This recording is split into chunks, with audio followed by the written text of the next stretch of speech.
buenas tardes. Vamos a dar comienzo a esta convocatoria que hemos hecho desde la Fundación Legado Literario Miguel Hernández para presentar un trabajo especial que nos hace mucha ilusión.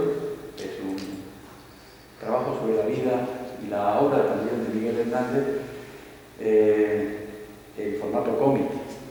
Tengo el gusto de estar acompañado por Carlos Cota, que es el responsable de la librería Tatooine Comics. Y a mi derecha está Román López Cabrera, que es el autor de este trabajo. Le paso la palabra a Carlos y que él nos comente. Quiero agradecer vuestra presencia y quiero agradecer la aceptación que cuando me llamaron desde la editorial para participar en esta propuesta, me parece que es muy atractiva, y brindarte nuestra casa, la Fundación, para otras líneas que podamos coordinar que tengan que ver con la poesía, no exactamente con Miguel Hernández, con la poesía, con la creación poética, y si son especialmente relacionadas con Miguel Hernández, por supuesto. Así que, Carlos, gracias. Bueno, muchas gracias. Bueno, yo soy Carlos, de la librería Tatooine Comics, estoy aquí en la calle Hurtado. Y nada, la verdad que toda la idea esta de la presentación pues viene sobre todo de octubre o noviembre, que conocí al editor de la editorial, de Cascaborra Ediciones, al cual darle las gracias también por permitirnos hacer esto. Y me comentó eso, que quería que Miguel Hernández sea un personaje tan importante de Jaén y demás, pues que quería hacer una presentación del cómic. Entonces le dije que sí, y fue él mismo el que me dio la idea de hacerlo con la Fundación. Así que le dije, claro, que encantado, que con quién mejor hacerlo pues que con una fundación del propio Miguel Hernández. La verdad es que yo del personaje conocía muy poco. Mira que vivo al lado de la calle Llana, que es donde él estuvo residiendo aquí en Jaén. Y el cómic, bueno, luego entraremos más detalle más, pero me ha parecido bastante bonito y incluso bastante emotivo en algún momento y demás. Así que ahora ya supongo que entraremos más en detalle. Muchas gracias. Gracias, Carlos. Yo me voy a permitir hacer una serie de comentarios, aunque creo que quien más tiene que hablar del asunto es el autor, pero yo quiero hacer una alabanza del trabajo, porque desde el momento en que lo compré en Úbeda, en una feria de cómic precisamente, y hablé con la persona que lo estaba llevando en ese momento, pues me interesé y hicimos por donde desde la editorial nos pusiéramos en contacto para hacer una presentación aquí, cuando me dijeron que se iba a hacer una segunda edición. Y la verdad es que ya eso es un magnífico síntoma, ¿no? Hacer una segunda edición de un trabajo es muy buena señal, ¿no? Si además de eso, cuando uno se indaga en el trabajo, ve que los contenidos están avalados por José Luis Ferri, que es si no él, uno de los mejores biógrafos del propio Miguel Hernández, precisamente ahora la Diputación de Jaén ha apoyado la última edición de su extraordinario trabajo sobre Miguel Hernández, que se ha presentado hace un mes aproximadamente aquí, en el Aula de Cultura de la Diputación Provincial.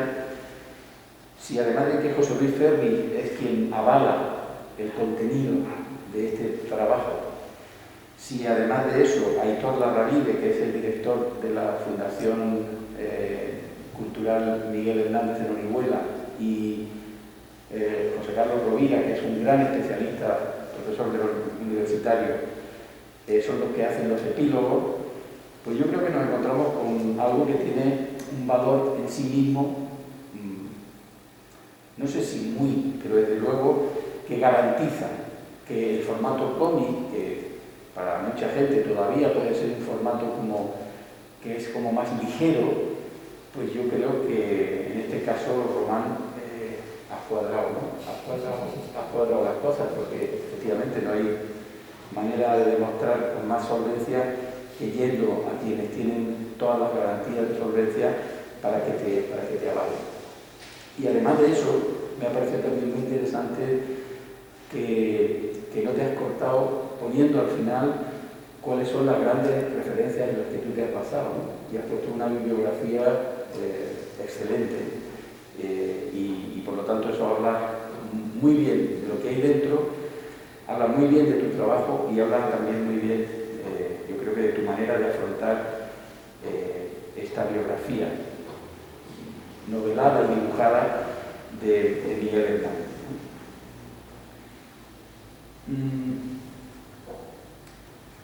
Cuando uno se pone a analizar el contenido, por lo menos lo que yo he percibido, aparte de conocer rápidamente la figura de su autor, pues creo que se le aprecia también como una persona inquieta, claramente comprometida, y que nos propone esta tarde con este cómic una especie de novela visual, no sé si se puede decir así, podría decirse así, de alguien que tiene una vida, como seguro que conocéis, extraordinaria. Corta, cortísima, 31 años, pero una vida que efectivamente da para proponer cualquier tipo de mirada literaria, novelada o iluminada. En este caso, fundamentada sobre documentos reales que ratifican lo que aquí se cuenta. ¿Y cómo lo cuenta? Pues lo cuenta, yo creo que también con un pulso muy firme, lo cuenta con bastante rapidez, lo cuenta, se va leyendo muy fácil, muy rápido, ¿no? Muy rápido. Y quiero destacar que hay determinados momentos de chispa que son muy atractivos, ¿no? Yo creo que esos chispazos, ¿no? Cuando tú propones de vez en cuando pequeños gestos, pequeños detalles, dentro de un contexto, digamos, importante y relevante, metes un pequeño gesto que hace que te acerques más, ¿no? Como que te metas mucho más en el relato y en la forma en la que tú lo haces, ¿no? Por tanto, yo creo que eso es extraordinario y es de poner en valor, ¿no? Luego, hablando de Miguel Hernández, pues, ¿qué vamos a decir de este personaje, ¿no? Tan rico, tan diverso, en tan poco tiempo pasó sus etapas muy rápidas, pero con mucha convicción, con mucha decisión, con mucha valentía, con mucha sencillez, pero al mismo tiempo con mucha profundidad en cada uno de sus momentos vitales. Un personaje tan humano como férreo y pertinaz, ¿no? Constante, siempre con ahínco de conseguir sus planteamientos. Y por supuesto férreo también defendiendo sus convicciones, ¿no? Lo que le llevó a la muerte, precisamente es lo que refiere a los chantajes que le proponían que renunciara públicamente a su manera de entender el mundo a cambio de que lo curaran, ¿no? Este trabajo es un repaso a esa vida tan intensa, tan maravillosa, tan triste, yo creo que tan conmovedora como la de Miguel, y lo hace de una forma muy atractiva, muy interesante. Así es que yo recomiendo este libro. Y me vaya a permitir que también hable del libro, entre comillas, ¿no?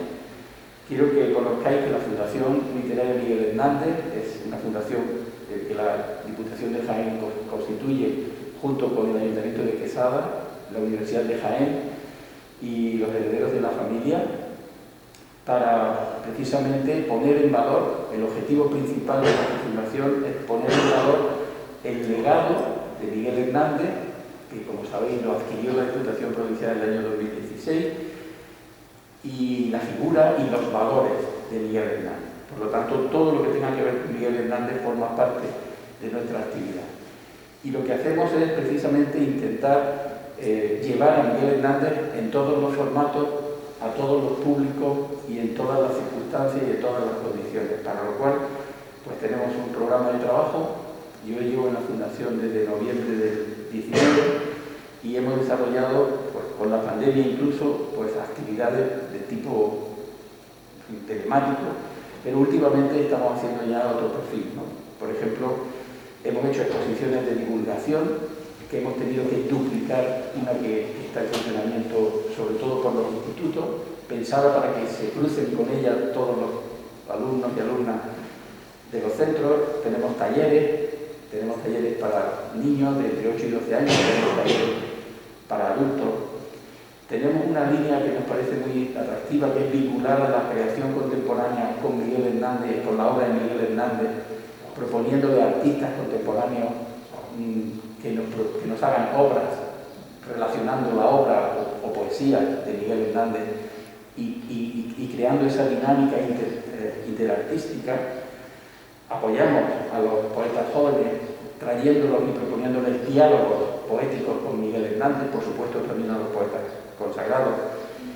Y nos gusta seguir profundizando en el conocimiento de la vida de Miguel Hernández y lo que hacemos es proponer debates con la Universidad de Jaén. Tendremos un seminario el próximo noviembre para hablar de Miguel Hernández y sus maestros, los maestros que él mismo se buscó y los que también sabemos que fueron sus referencias. Es decir, no nos queremos apartar de ninguno de los aspectos en los que podamos conectar con la gente, con la sociedad, en diferentes formatos, ¿no?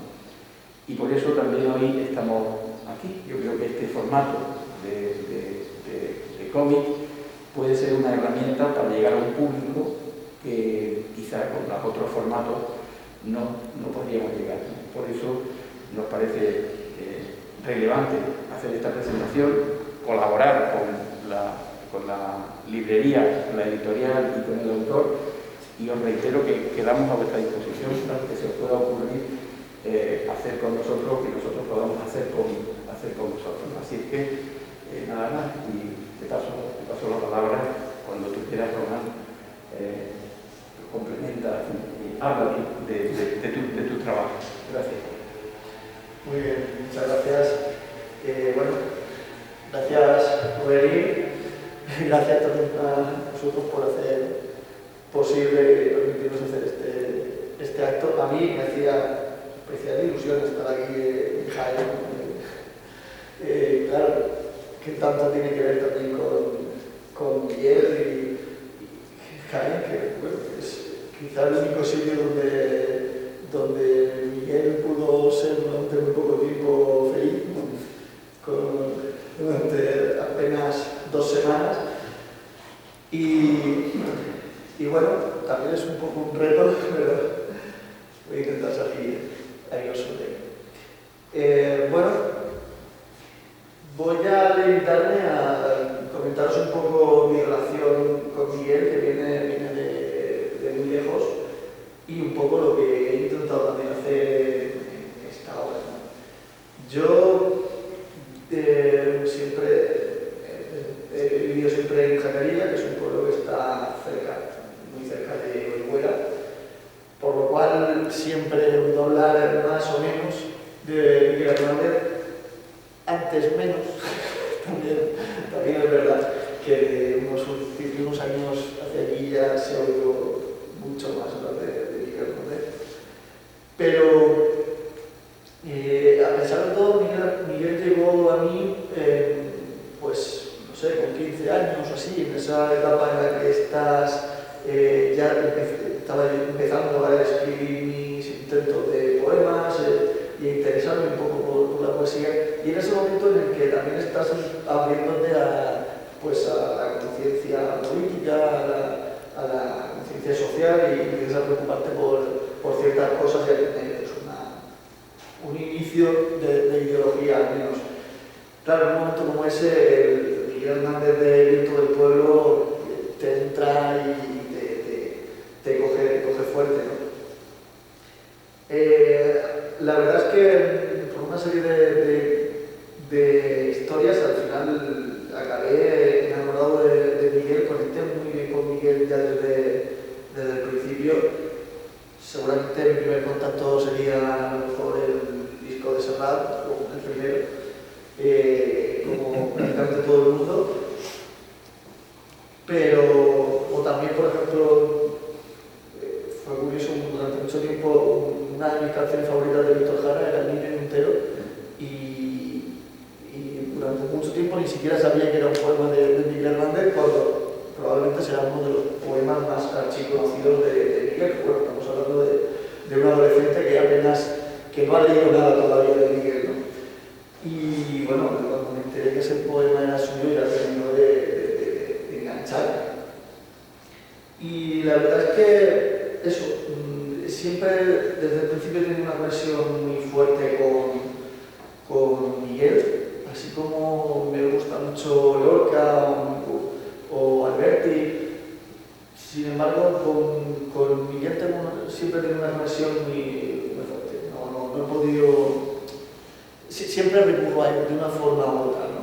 Solo me ha pasado con poca gente, con pocos poetas más. Quizá León Felipe es el segundo poeta con el que realmente he conectado a ese nivel y que incluso me ha influenciado a la hora de escribir, ¿no? Pero desde esos 15 años así que entré en contacto con Miguel, no lo he dejado. Digamos que en todos estos años he estado yendo y viniendo a la vida y a la obra de Miguel de forma prácticamente interrumpida. Y en todos estos años he hecho de todo. Le he dedicado poemas, lo he metido en cameos en otros cómics. He grabado pues, un disco casero de poemas musicados suyos. Y prácticamente todos los años, varias veces, voy a algún que otro acto en homenaje a Miguel a cantar canciones o recitar algún poema. Y bueno, al final es un poco esa deuda que uno siente que tiene, ¿no? con alguien que le ha dado tanto y que le ha hecho crecer tanto, ¿no? Seguramente yo no me habría interesado tanto por la poesía si no hubiera tenido el impulso de Miguel Hernández y bueno, no me habría interesado por otras muchas cosas seguro. Entonces, siempre intento volver a él y devolverle un poco, de alguna forma, desde las pequeñas herramientas que yo pueda ir teniendo, siempre intento dar un poco de Miguel, llevarlo a un sitio y a otro. Al final, bueno, se hace un poco lo que se puede. Y en 2013, cuando yo estaba apenas empezando con mi carrera de cómic, saqué este cómic que se llamó La Fontana Eterna, que lo publicó el Ayuntamiento de Orihuela. Y bueno, no era una biografía de Miguel Hernández porque yo no me atrevía a meterme en una historia, una biografía que me imponía tanto, ¿no? A la que le tenía tantísimo respeto. Entonces simplemente fue una especie de experimento. Son varios capítulos, cada uno con un título de algún poema o algún escrito de Miguel, y que básicamente intentaba hacer poner en valor la vigencia de la poesía de Miguel Hernández.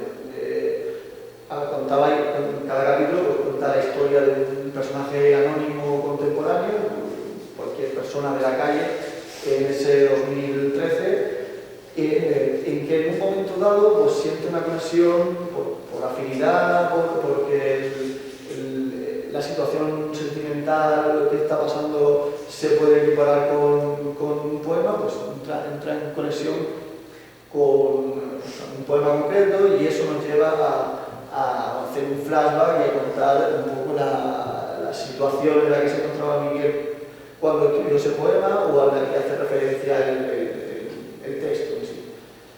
Bueno, fue un pequeño experimento que se había quedado muy viejo ya, ¿no?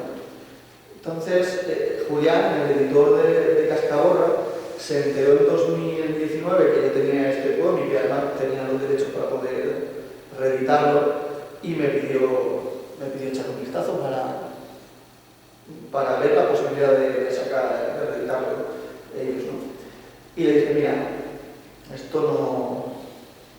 cómic es muy viejo, además salió en una coyuntura muy clara, en ese momento, tiene un contexto social de unas protestas y cosas así que son muy concretas de un momento.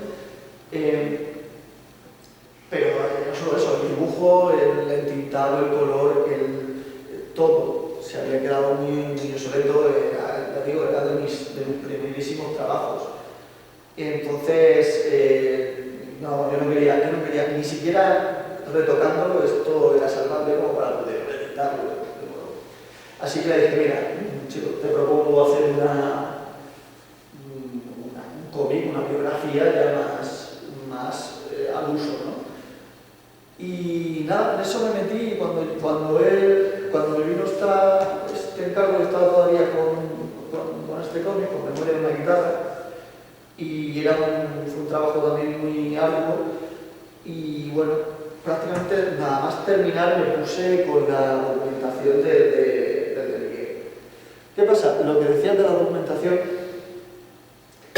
para mí era una línea roja, era muy importante que al final viniera toda la documentación, porque para mí esto no era un encargo tal cual, o sea, era algo muy personal para mí, es mi autor de cabecera, y bueno, yo sabía pues, que lo iba a leer gente que sabía mucho más que yo de Miguel Hernández, que sabía que lo iba a leer Ferri, que lo iba a leer Rovira, la Valide, Carmen Alemán, gente que son muy conocedoras de Miguel Hernández, y ya no solo eso, sino que sabía que lo iba a presentar en Vihuela, que iba a tener cierto recorrido y que, bueno, es fácil que te venga alguien diciendo no, es que esto no fue así, es que esto tal...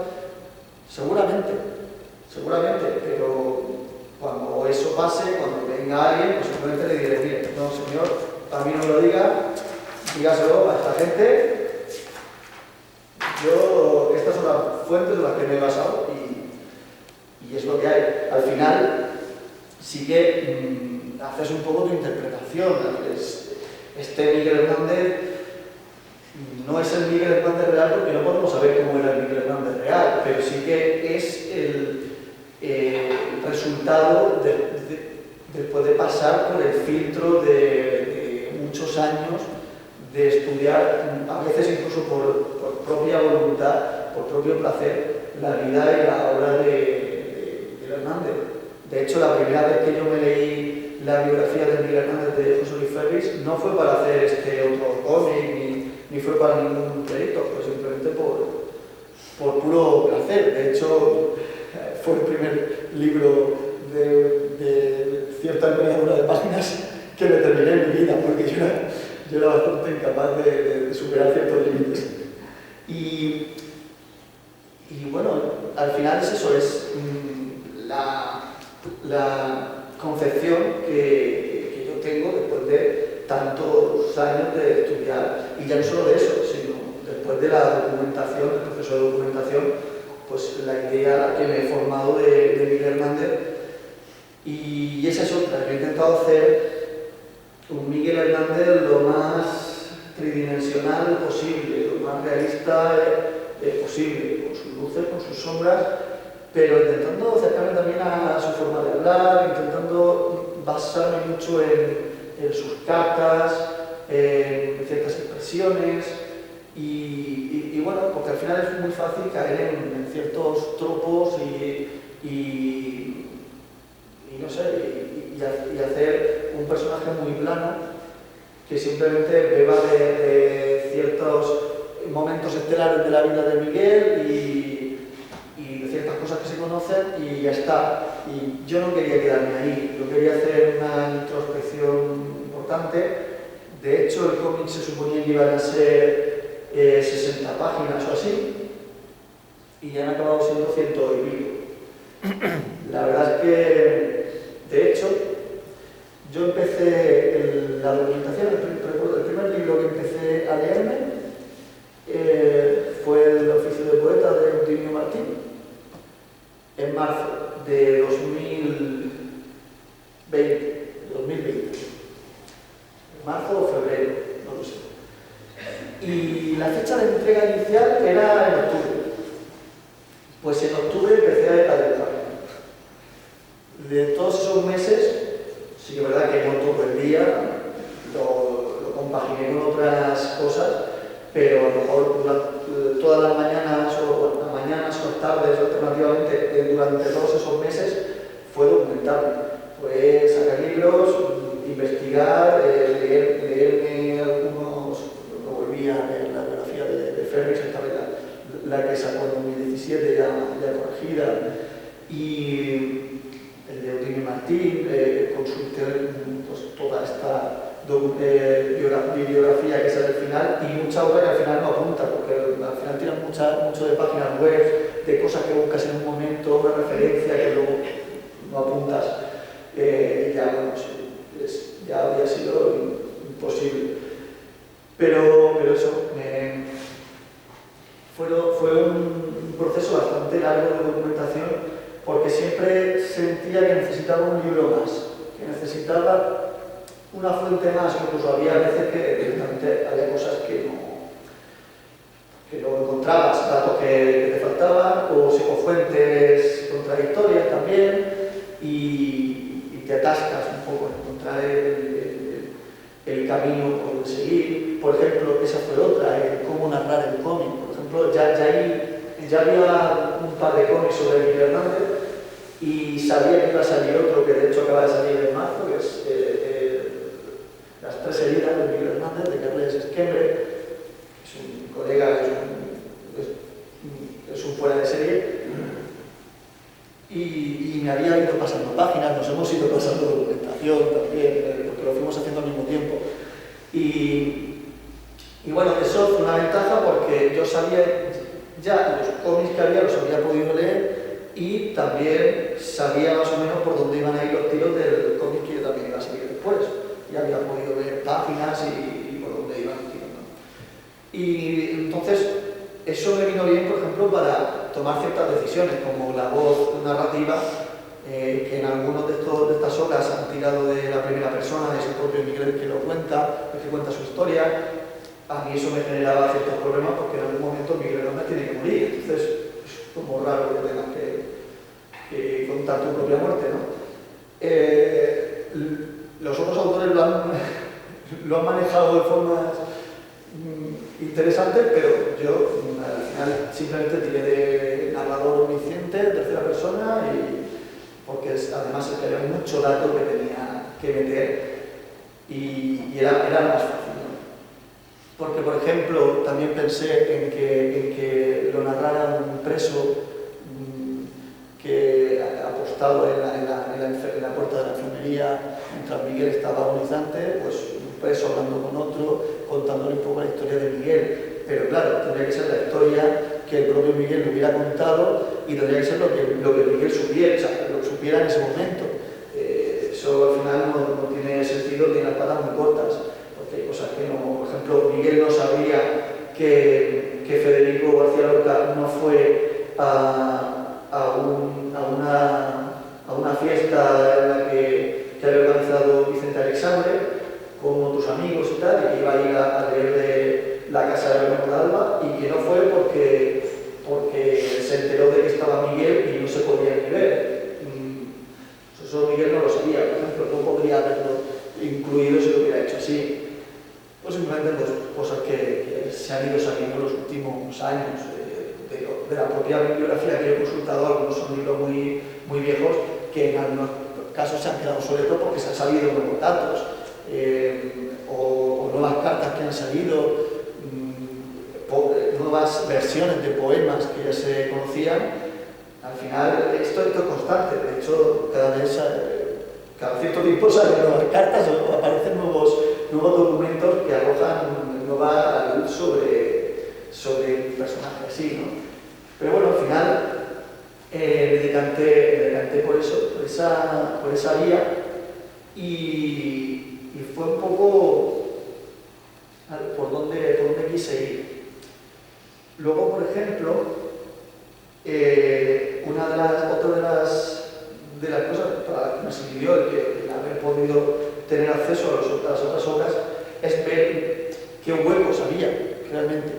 Y coincidía que las partes que más me interesaban de Miguel Hernández, que son la guerra civil y el proceso carcelario y su muerte, que además están llenos de anécdotas, pues explorados en las obras que ya había de los autores. Así que pues lo tuve muy bien para poder centrarme en eso, porque es que además además Miguel fue, aparte de dramaturgo y poeta, también fue cronista durante la guerra. Escribió muchos artículos en periódicos y, claro, hay muchas anécdotas interesantes de esa época contadas por él mismo. También de la biografía de Josefina hay anécdotas personales con mucha carga emocional que parece que son triviales y sencillas, pero que en realidad hablan mucho y muy bien de cómo eran ellos, de cómo era la pareja en sí, de cómo de diferentes eran, de qué hablaban cuando estaban juntos, cómo era Miguel con su hijo. Todo ese tipo de cosas eran muy importantes para mí, porque no quería que fuera simplemente una sucesión de elementos que en general ya conocemos muy bien en la vida de Miguel, sino además que estuviera salpicado de pequeñas anécdotas que, aunque no parecieran relevantes, sí que ayudaran a construir a un Miguel más realista, que hablara mejor de cómo era la relación con su mujer, sencillamente, en vez de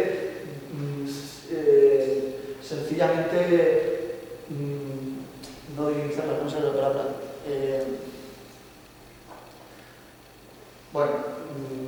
Básicamente eso, hacer una relación tanto con su mujer como con su entorno, con sus amigos, más realista, ¿no? Contando incluso con los prontos de Miguel, con el genio de Miguel, que de hecho fue uno de los causantes de las riñas con Federico García Lorca, el temperamento que tenía. Bueno, todo eso para bien o para mal está, las broncas que tuvo incluso con presos en la cárcel, por temas ideológicos, por temas de simplemente de dar ejemplo. Todo eso yo creo que ayuda a hacer un Miguel Hernández más allá de lo que ya conocemos por lo general. Entonces,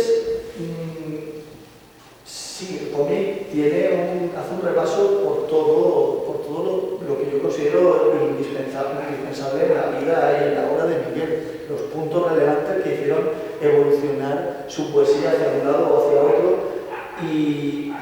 pero aún así, aunque yo creo que más o menos está todo lo imprescindible, sí que he preferido centrarme en puntos menos explorados y dejar más relegados otros como que ya tenemos bastante, no sé, muy vistos y que de hecho ya se han tratado en los otros cómics y que no quería tampoco reincidir, como la infancia en Venezuela, el poeta Cabrero, el poeta que llega a Madrid siendo, o sea, estamos totalmente fuera de lugar y no se va haciendo con ese entorno elitista de Madrid de la época. Todo eso es muy interesante, pero también está muy tratado y ya, y bueno, yo simplemente pretendía explorar otras cosas que estaban menos exploradas. No sé, al final yo creo que puede haber quedado un cómic bastante compensado en general, pero teniendo en cuenta cuáles eran mis pretensiones. Al final, para mí era muy importante hablar de ese Miguel, que dejar claro ciertas cosas. Miguel Hernández fue republicano, Miguel Hernández fue comunista y murió en una cárcel por ello. A veces yo sé que hay gente que le gusta a Miguel Hernández, pero no le gusta esa faceta. Bueno, está ahí. Miguel Hernández tuvo poesía católica y al final hay Miguel Hernández para todo el mundo. Pero si haces una biografía de Miguel Hernández hay cosas que no puedes ignorar. Y para mí era muy importante dejar claro eso, porque para mí si significa algo Miguel Hernández, para mí es sinónimo de ejemplo y de alguien inquebrantable hasta el final. Y creo que faltan ejemplos como ese en general. Así que bueno, a ver, no sé, de momento yo estoy muy contento con el resultado, porque también eché un poco el resto. Yo sabía que después de tantas veces que he ido y que he explorado la obra y la vida de Miguel, sabía que dudo mucho que vuelva a meterme de forma tan exhaustiva en algo sobre Miguel hasta este punto de documentación, y bueno, quería un poco tirarlo todo, la casa por la ventana, y quedarme yo también a gusto con algo que no fuera a decir dentro de 2 años, tenía que haber metido esto, ¿por qué me callé tal cosa? Aún así, creo que he intentado compensar y poner todas las partes necesarias para entender a Miguel, no solo las que a mí me interesan, claro está, pero al final es un poco eso lo que he intentado. También era muy importante para mí tener ese respaldo del que hablabas de Ferris, de la París y de Rovira. Primero porque son amigos, ya con los años, con tantos años de relacionarme con Miguel Hernández, era inevitable que bueno, nos hemos encontrado muchas veces. Hemos tratado muchas veces, casi siempre con Miguel Hernández de fondo. Y era como una fiesta de despedida para mí, entonces pues una fiesta a la que quería invitar a mis amigos, ¿no? Pero sobre todo era importante tener ese escudo, ¿no? Para mí sí, esas 3 personas, y alguna más que me hubiera gustado meter, porque sí, pero estoy seguro de que el editor mío me habría mandado a paseos y me hubiera dicho, mira, que en vez de 3 prólogos quiero 4. Pero bueno, para mí era importante que estuviera al menos esa gente, y que si tenía el respaldo de esa gente, vamos, ya podían decirme misa. Sí que es verdad que aún así pues, hubo algunos cambios que me hicieron, algunas correcciones, que es normal, pero al final es gente que sabe mucho más de Miguel que yo, y bueno, pues siempre al final eso no hace más que beneficiarse, ¿no? de ello.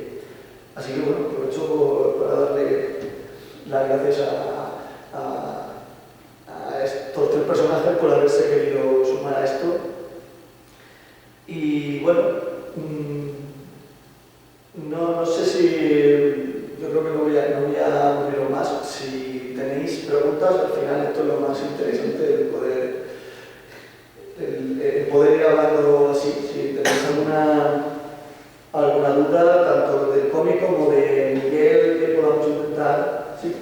Que yo, por ejemplo, me estoy acercando ahora de primera a la figura de Miguel, que es una figura muy grande y de sonada así, pero este cómic está dirigido, lo van a disfrutar más una persona que no lo conoce, igual que una persona que a lo mejor dice, es de la menos 7, de la menos 7, de la menos 7.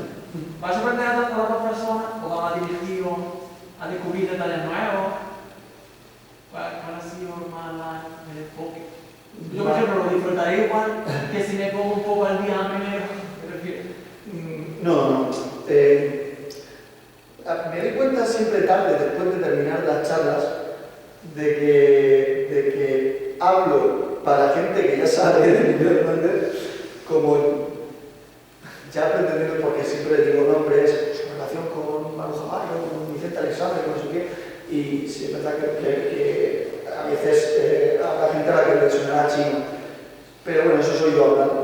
El cómic, al menos la intención ha sido hacer un repaso por toda su obra, por toda su vida y por los puntos más importantes, y que alguien, cualquiera que se acerque al cómic, salga de ahí al menos entendiendo parcialmente quién era Miguel Hernández, cuáles fueron sus motivaciones,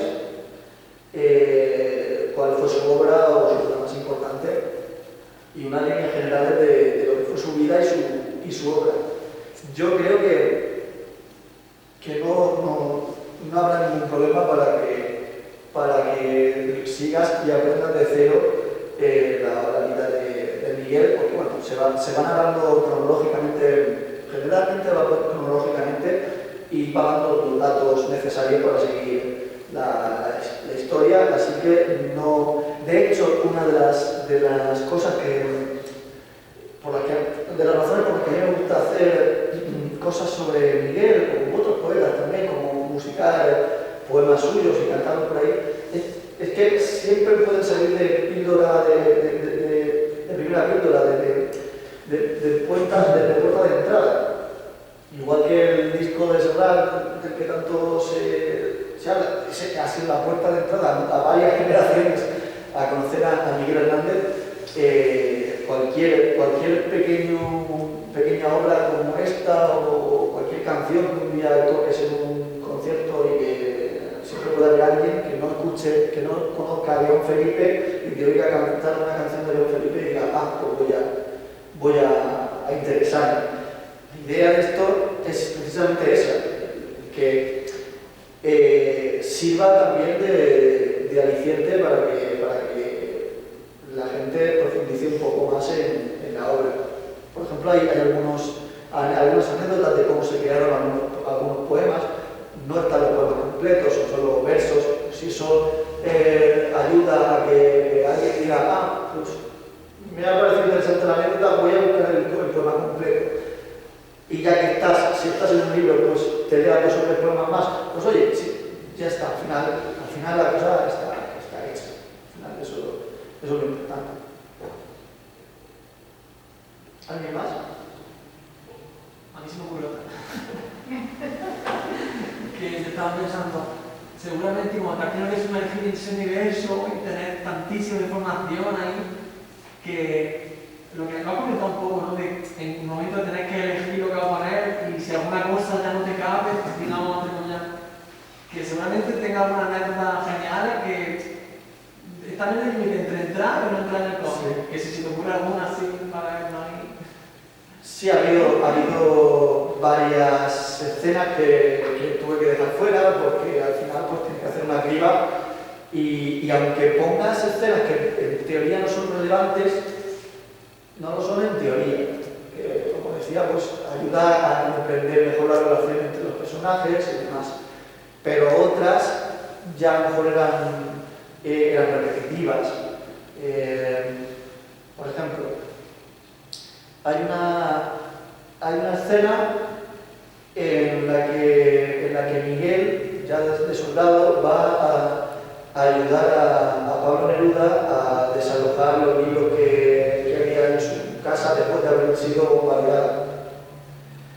Y va, pues, consigue un camión, una camioneta para cargarla, y al final Neruda se desanima, dice que no quiere llevarse nada, que no quiere llevarse ni un solo libro. Y se van con la camioneta vacía. Pues había otra escena, en parte similar, en la que Miguel iba a ayudar a Vicente Aleixandre, otro de sus grandes amigos y valedores, digamos, que siempre le apoyó, y va a ayudarle también a desalojar su casa por lo mismo, por la guerra, porque estaba siendo amenazada, porque el combate estaba llegando hasta casi las puertas de su casa. Y había una escena que me hubiera gustado meter, en la que Miguel lleva a Vicente Aleixandre, que siempre estaba delicado de salud, casi nunca salía un poco de casa, casi todas las reuniones se hacían en su casa porque casi siempre estaba en cama. Y pues una escena en la que Miguel, a pecho descubierto, lleva en una carretilla, va llevando a Vicente sentado en ella con libros, con cosas suyas, ahí sin camiseta por las calles de Madrid. Y me parece una anécdota graciosa, pero al fin y al cabo era un poco el mismo concepto que con la escena de Neruda, pero la de Neruda tenía mucha más carga poética y dramática y más trascendencia en ese sentido. Y me decanté por eso, porque además también luego había otra escena con Vicente Aleixandre, la que simplemente va Miguel a llevarle naranja porque estaba marido, el pobre, ¿no? Y bueno, al final pues es ir quitando, decidiendo, tomando decisiones. Porque además con este cómic la cantidad de información, de libretas llenas de anotaciones, la mayoría repetida, porque bueno, pues la sacas de un libro, luego sacas de otro libro con las mismas, era tal que fui capaz de hacerme siquiera un guión. No pude, simplemente lo que hice fue coger las libretas, ir leyéndolas, con mi letra ilegible, pero bueno, ir seleccionando pasajes que me interesaban. Y luego, esto no lo toméis nadie como una directriz para hacer cómic, porque esto no se debe hacer en absoluto. Simplemente fui haciendo los bocetos de las páginas sueltos, a veces intentando tener en la cabeza una linealidad, porque al final pues, te sabe más o menos la historia, pero claro, como ibas a datos, estaban salteados, pues venga, esta escena, voy a ver cómo la represento, cuántas páginas me da, y entonces luego fui haciendo un puzzle e intentando hacer que todo eso se amalgamara y tal. Pero no es lo suyo, yo lo hice porque soy yo, conmigo mismo, conozco mis formas de funcionar mejor y porque me conozco bastante bien la historia en general y podía tirar mucho de memoria y saber organizar ya de antemano, aunque hiciera las páginas sueltas, salteadas, sí que podía más o menos organizar en mi cabeza de alguna forma cómo iba a ir. Pero no es lo ideal. Eso luego pues te da errores, te da cosas que tienes que solucionar porque claro, no es la mejor forma de funcionar, y al final es que hay una página después de otra. Esta escena tiene que ir después de esta, pero no funciona bien narrativamente con la página anterior. Bueno, al final es luego arreglar los propios desaguisados que tenemos unas cosas has provocado, ¿no? Pero bueno, fue un poco así. ¿Qué, Mario? que no se ha dado escuchar. Voy a hablar yo también. A ver, es que llama mucho la atención el rechazo de Lorca hacia Miguel Hernández. O sea, Lorca, un defensor de la gente oprimida, de la gente indefensa, de gitanos, y sin embargo, o sea, ¿cómo manifiesta lo clasista que es Lorca ante Miguel Hernández? A Miguel Hernández no lo acepta sencillamente por su físico, por su aspecto físico. Lorca era un señorito de corbata, ¿no? Era un señorito, así era. Y sin embargo, Miguel Hernández, que despertaba cierta ternura también entre la generación del 27, ¿no? Entre sus compañeros, también eso le provocaría algún tipo de envidia o de, no sé, ahí de conflicto, por el que no pudo tragarlo nunca. Es que fue una relación. Así que Miguel después escribió un poema, bueno, que quizá cuando murió Lorca, pero nunca lo aceptó. De hecho... Luego, perdona, casi te las digo todas, ¿sí? y luego, ¿cómo se protegió mucho? Por ejemplo, siendo comunista Miguel Hernández y siendo comunista Alberti, ¿cómo se protegió tantísimo Alberti por el Partido Comunista incluso? Porque le hicieron un corredor para que pudiera escapar prácticamente, y sin embargo Miguel Hernández solo, absolutamente solo. O sea, el comunismo de retaguardia y el comunismo de trinchera, pero como el que se la jugó prácticamente no tuvo salvavidas, porque eso es lo que quería decir. Me estás abriendo melones que van a hacer que esta gente no se vaya a cenar hoy.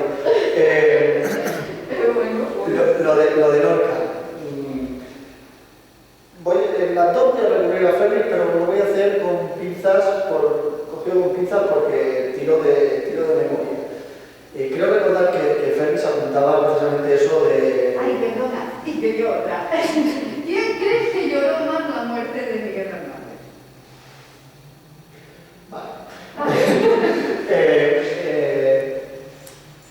Creo recordar que Ferris decía precisamente eso mismo que tú decías de cómo Lorca, que tanto defendía sobre el papel. Sí, lo sé que lo decía Ferris. Sí, ¿no? A los indefensos, al pueblo gitano, a los negros del Bronx, a gente por lo general en situaciones de exclusión. Y luego con Miguel, pues así, pues, por ejemplo, Ferris apunta eso, que simplemente cuando encontrarse con un caso real en el que te toca realmente, que no es simplemente defender una postura sobre un papel, pues no fue tan capaz de sostenerlo. Pero de todas formas yo creo que tanto con esto como con la relación de Alberti, de hecho lo discutí con Ferris, el tema de Alberti. Yo quiero pensar que son cosas mucho más complejas de lo que al final queda, que es el salseo. Al final queda la bronca y demás. A ver, con Lorca fueron una sucesión de cosas. Por ejemplo, el hecho de que Lorca, que estaba acostumbrado a ser el centro de atención, de repente se viera un poco relegado cuando aparece ese personaje exótico venido de la huerta, que es Miguel Hernández, que viene con alpargatas y con pantalones de pana y oliendo a tierra en el Madrid elitista de la época, y que aún así suscitara tantas atenciones, pues no debió sentarle bien. Pero no creo que fuera el punto determinante. Yo creo que el punto determinante fue la actitud de Miguel, que Miguel tenía un pronto y se tomaba unas confianzas que a lo mejor la gente no había dado. Si leemos las cartas que se cruzaron Miguel y Lorca, de hecho el primer encuentro con Lorca ya es quizá fruto de ese nerviosismo de que Miguel está conociendo al poeta que más admira sobre la tierra, y que en realidad pues, está empezando, de hecho está ahí para ver las pruebas de impresión de su primer poemario. Entonces, en esa situación pues, se pone nervioso, se da como mucho bombo y son situaciones, o sea, son una conducta que a Lorca le chirría un poco, le echa un poco para atrás, ¿no? Pero es que luego si leemos las cartas que se cruzaron, Miguel, por ejemplo, a un Lorca que casi no conoce, al que solo ha visto una vez y se ha cruzado un par de cartas, exigiéndole por qué no está haciendo en Madrid nada porque se hable de su libro, por qué no le está haciendo propaganda, el mayor poeta del momento, por qué no está haciéndole publicidad a uno que acaba de empezar y que le ha enseñado su poemario como le había pasado pues, seguramente en cada pueblo que fuera de la ciudad, que seguramente se encontraría con alguno que le daría algunas octavillas o algún libro recién publicado. Esas exigencias de Miguel, que además incluso llegaba a insultar de vez en cuando o a salirse de tono con Lorca, para mí me parece entendible porque no tenían relación, no tenían confianza como para que de repente un tío que no conoces y que encima se está colando en tu ambiente y robándote algo de protagonismo, encima venga exigiéndote cosas cuando no le debes nada. Y si a eso le unimos que efectivamente Lorca era un señorito, estaba acostumbrado a tener esas atenciones y demás, pues supongo que todo eso fue un caldo de cultivo para que no se pudieran tragar. Es una lástima porque podría haber sido una relación muy fructífera. Sin embargo, a pesar de todo y lo que supongo que Miguel se enteraría de parte, habría cosas que no sabría porque sus propios amigos no se lo dirían de cómo Lorca renegaba de él o intentaba por no quedar con él, por no coincidir, pero algunas cosas las sabría, algunas cosas se las diría, tenía que saber que algo no iba bien ahí. Pero aún así, el hecho determinante que hizo que Miguel acabara alistándose en el quinto regimiento fue enterarse del asesinato de Lorca. Fue el hecho que le hizo dar el empujón y decir hay que acabar con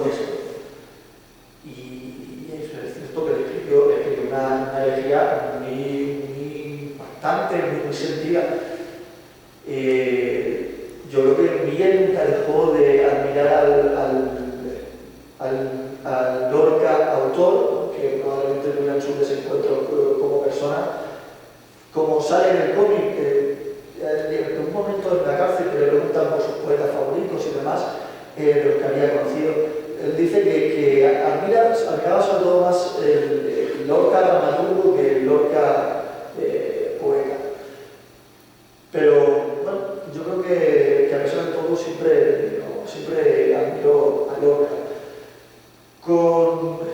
Con Alberti y con lo del Partido Comunista y cómo dejaron a Miguel desamparado, también son muchas versiones, también son cosas que tienen sus luces y sus sombras, ¿no? Por ejemplo, la versión oficial no es tanto que Alberti no incluyera a Miguel Hernández en la lista de elementos fieles a la República que entregó a la embajada chilena en Madrid para que protegieran a Miguel, bueno, para que protegieran a estos escritores, a estas personas de la embajada al final de la guerra, ni siquiera que Miguel no volara con Alberti y con el presidente de la República en los aviones que salieron ya cuando el gobierno de la República abandonó el país.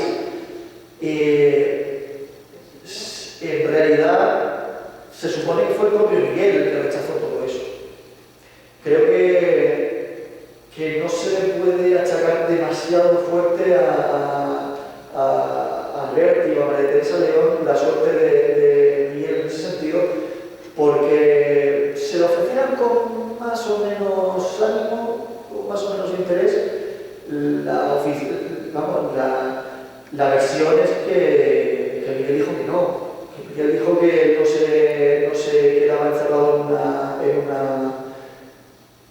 en una embajada y que él se iba a seguir allí. Sí que es verdad que luego intentó refugiarse en la embajada y le dijeron que no se lo recomendaban porque eso era por morir, porque la misma embajada tenía a gente de un bando y de otro y que no se podían asegurar tampoco la integridad y que los franquistas no fueran a tomar la embajada porque sí, aunque fuera una embajada. Entonces, para cuando Miguel lo intentó, ya no podía asegurarse su seguridad. Pero en principio, cuando Alberti dio esa lista, se supone que Miguel había dicho no, y lo mismo con el ofrecimiento de salir del país. Miguel dijo que no se quedaba, que no se iba, que él se quedaba. Sí que es verdad que también más adelante, cuando vio que no había forma se iba quedando solo y no tenía a quién recurrir, intentó pasar la frontera a Portugal, y fue a Portugal cuando lo pillaron y ya empezó todo, ¿no? Pero sí, es verdad que Miguel, siendo alguien tan activo durante la guerra, política y activistamente, fue olvidado por el partido en general, así como si le brindaron esa escapada a Alberti y a algunos otros miembros. De Miguel se acordó poca gente, pero se supone que Alberti sí se acordó. Otra cosa es que no insistieran demasiado. Pero, por ejemplo, a mí me interesaba también, es que también es importante que poco antes de todo esto, con Alberti había tenido un encontronazo muy fuerte, que sale en el cómic, un encontronazo que acabó con María Teresa León, la mujer de Alberti, y una de las que prácticamente manejaba el cotarro en ese sentido, porque era la que lo hacía todo, y bueno, acabó dándole un guantazo a Miguel Hernández y tirándolo al suelo. Y eso fue un punto de inflexión en su relación, pero, y claro, también es normal que a lo mejor no insistieran demasiado, se estaba un poco la relación así, pero se supone que sí que lo intentaron. Y hay que decir que cuando Miguel estaba preso, desde Francia María Teresa León impulsó, junto con Alberti y Neruda, María Teresa quien Lo cuenta ella en su memoria. quien lo impulsó. En su memoria. Claro, pero lo cuenta ella. Igual que no te puedo fiar mucho lo que cuenta Alberti, que también a veces se flipa un poco. Pero bueno, me fío más de la versión de María Teresa que de la versión de eso, ya te lo puedo decir. Y ya desde Francia se pusieron en contacto con algunas personas con cierto poder o contactos como para intentar sacar a Miguel, junto con otros movimientos como los de José María Cosillo, que fue uno de los que siempre intentó ayudar a Miguel, incluso aunque tenían ideas relativamente distintas, ¿no? Y siempre lo intentó ayudar de todas las maneras. Al final, de todos estos intentos por sacar a Miguel de la cárcel, dieron con Miguel saliendo de la cárcel, pero no por estos intentos, sino por una mera cuestión burocrática.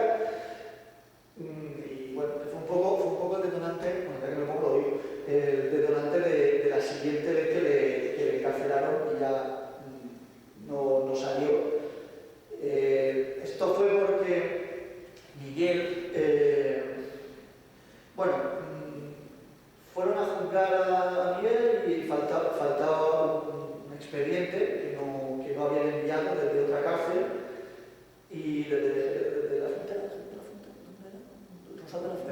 Rosal de la Frontera, que no había causa. sí, y que no habían mandado documentos, o sea, los documentos que faltaban, por lo cual en la cárcel el único documento que tenía constaba que estaba por un delito menor por el que no tenía que estar. Entonces dijeron, ¿qué haces allí? Lo soltaron.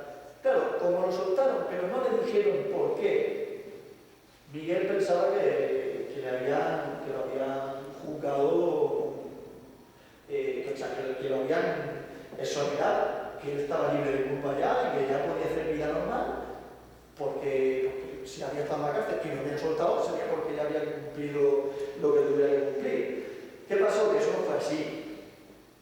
En realidad, después de soltarlo, llegó el expediente donde ponían más cargos de los que se conocían hasta ese momento en esa cárcel, y cuando fueron a juzgar pues se dieron cuenta de que lo habían soltado.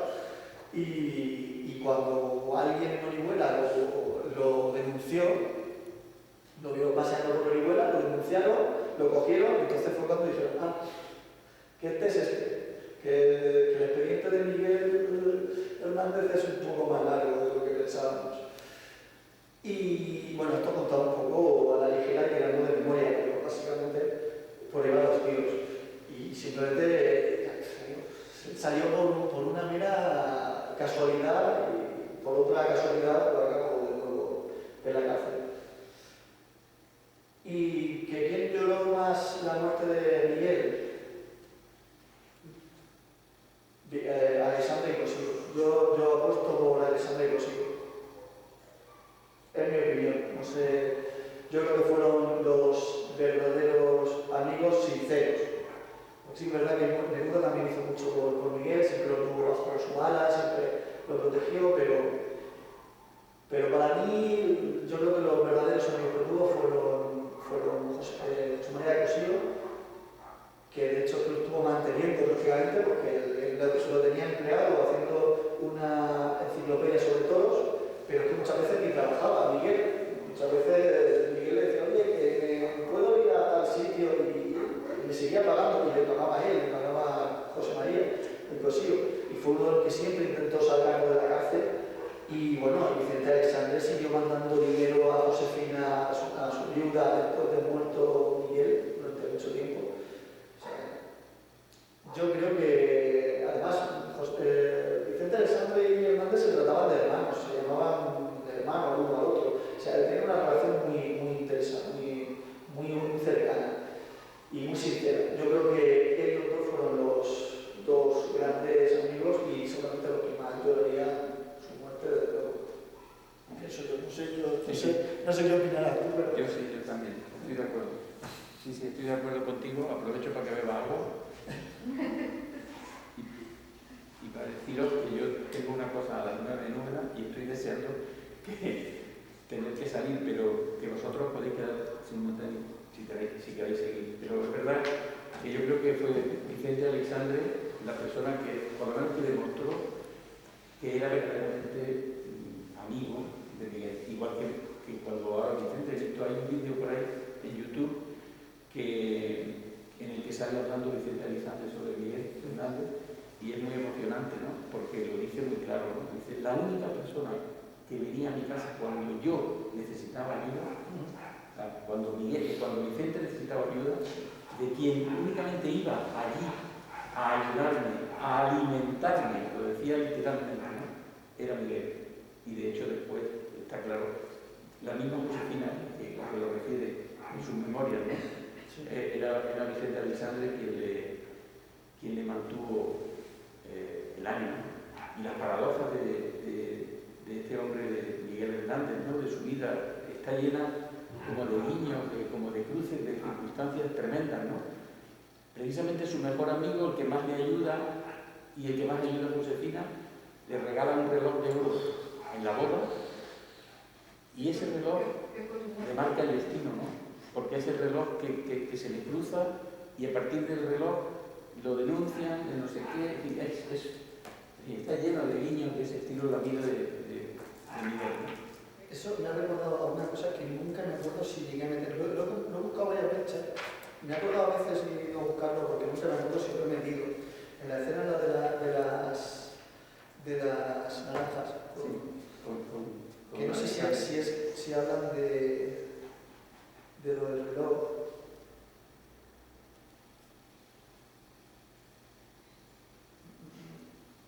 No, en esta escena yo quería haber metido una conversación que me llamó mucho la atención porque hablaba de ese reloj, en la que Miguel le confesaba a Vicente pues que saltando una acequia o bañándose en el agua, ahí en Orihuela, se le había roto el reloj que le había regalado, y que como que le daba cosa, ¿no? el confesarse, y se lo dice, ¿no? Y Vicente le dice que no me acuerdo, que le decía algo en la línea de que, bueno, que para eso está, para usarlo, para gastarlo y demás.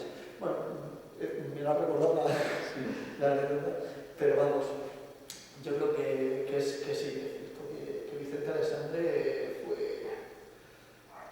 fue su gran amigo. Creo que eso no se puede poner en duda, y a mí me interesaba mucho, por eso cierro el cómic con Vicente Aleixandre visitando la tumba de Miguel, porque me interesaba mucho dejar claro esa relación. De hecho, una casualidad, yo no lo había leído, lo leí después de haber terminado este cómic, me llamo Barro, uno de los primeros cómics que se hizo, que es una especie de cuento de libro ilustrado, cómic, que tiene... Bueno, y precisamente empieza igual, empieza con Aleixandre acercándose, yendo al cementerio, acercándose a la tumba. Prácticamente la sucesión de imágenes es muy parecida, escenas muy parecidas, el acercándose a la lápida y poniendo la mano sobre la lápida.